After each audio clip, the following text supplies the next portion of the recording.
మనము ఎవరికి ప్రీతికరంగా ఉంటే మన జీవితాలు మార్చబడతాయి అన్న సంగతిని మనం గ్రహించగలగాలి. హల్లెలూయా. ఇక్కడ అత్యంతమైన, ప్రపంచంలోనే అత్యంతమైన జ్ఞాని రాస్తున్న మాట ఏంటి అంటే, ఒకని ప్రవర్తన యెహోవాకు ప్రీతికరమగునప్పుడు ఆయన వాని శత్రువులను కూడా ఏం చేస్తాడంట? మిత్రులుగా చేస్తాడంట.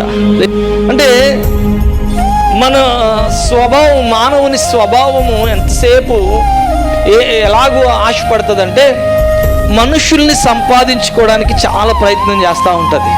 హల్లెలూయా.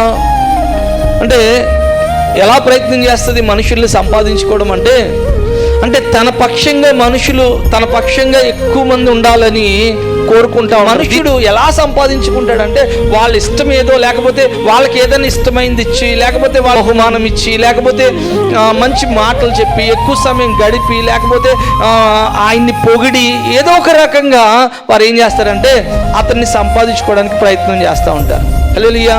మనుషుల్ని సంపాదించుకునే ప్రయత్నాలు ఎంత కష్టపడాలో తెలుసా? అబద్ధం ఆడాలి, ఇంకొకరిని నిందించాలి, ఇంకొకరిని బాధ పెట్టాలి, నీకు ఏదన్నా ఉన్న డబ్బును ఖర్చు పెట్టాలి. హల్లెలూయా.